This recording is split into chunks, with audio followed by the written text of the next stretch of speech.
Class 9, welcome to oxygen grammar school. Again lecture number 4 उसका part 1। हमने chapter 5 start किया था, तो मैंने लास्ट टाइम आपको ट्रिग्नोमेट्रिक रेशियो तक पढ़ा दिया था। राइट एंगल ट्रायंगल क्या होता है मैंने आपको बताया था, ठीक है। तो उसमें हमने ट्रिग्नोमेट्रिक रेशियो हमने पढ़ा था sin थीटा जो इक्वल होता है परपेंडिकुलर डिवाइडेड बाय हाइपोटेन्यूज, इसी तरह cos थीटा इक्वल होता है बेस अपॉन हाइपोटेन्यूज, इसी तरह tan थीटा इक्वल होता है perpendicular divided by base. These are three trigonometric ratio by using, अब इसको हम ट्रिग्नोमेट्रिक मेथड कहते हैं, ट्रिग्नोमेट्रिक रेशियो कहते हैं। By using this trigonometric ratio now we are going to derive derivations, ठीक है। हम तो उसको ड्राइव करेंगे, कि डेरिवेशन ड्राइव करेंगे, यानी फॉर्मूला या फिर गोइंग टू फॉर्मूला, ठीक है, मैग्नीट्यूड ऑफ सम क्वांटिटी। तो कुछ क्वांटिटी का हम फॉर्मूला ड्राइव करेंगे, उसी ट्रिग्नोमेट्रिक रेशियो का यूज करेंगे।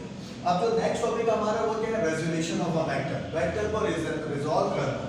तो रिजॉल्व क्या करना होता है कि किसी भी वेक्टर को इसके पार्ट्स में या उसके कंपोनेंट्स में डिवाइड करना या तोड़ना जो है वो क्या कहलाता है, रेजोल्यूशन ऑफ वेक्टर। अब आपको एक वेक्टर दिया हुआ है और उस वेक्टर को आप उसके दो पार्ट्स में ब्रेक कर दे के, तो उसको किसी भी वेक्टर को दो पार्ट्स में ब्रेक करना जो है उसको क्या कहते हैं, उस प्रोसेस को कहते हैं रेजोल्यूशन ऑफ वेक्टर, यानी the breaking of vector into its components, यानी वेक्टर को इसके कंपोनेंट इनटू इट्स कंपोनेंट्स करें, into its components, into its component, यानी दो कंपोनेंट्स, इसके दो कंपोनेंट्स में ब्रेक करना जो है उसे हम कहते हैं रेजोल्यूशन ऑफ वेक्टर। जैसे कि फर्स्ट करो, मैंने आपको एक वेक्टर f दिया है, this is the vector f and I am going to break this vector into its components, यानी कि इसके दो कंपोनेंट इसको मैं ब्रेक कर रहा हूं।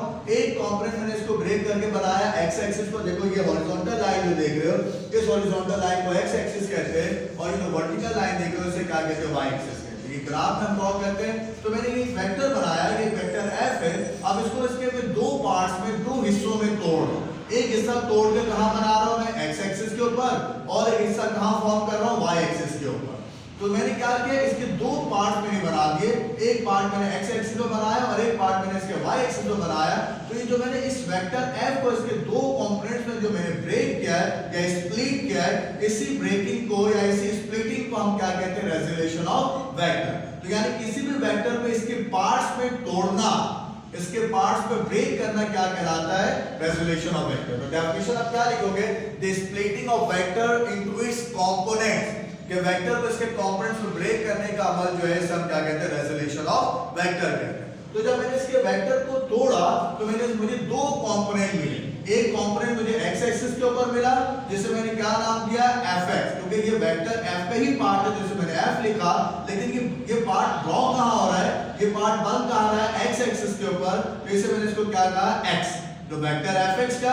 अब इस वेक्टर fx को हम पढ़ते क्या है, इस वेक्टर fx को हम कहते हैं हॉरिजॉन्टल कंपोनेंट या x कंपोनेंट, या तो हॉरिजॉन्टल कंपोनेंट कहते हैं या x कंपोनेंट कहते हैं। इसके दो नेम है, या तो उसको हॉरिजॉन्टल कंपोनेंट कह ले या x कंपोनेंट। हॉरिजॉन्टल मतलब देखो ये हॉरिजॉन्टल लाइन पर हासिल हो रही है, इसे हॉरिजॉन्टल कंपोनेंट, और x कंपोनेंट इसलिए कह रहे हैं क्योंकि x एक्सिस पर हासिल हो रही है, ठीक है। अब इसी तरह इसका एक और एक कंपोनेंट हासिल हुआ है कहां पर, y एक्सिस पर।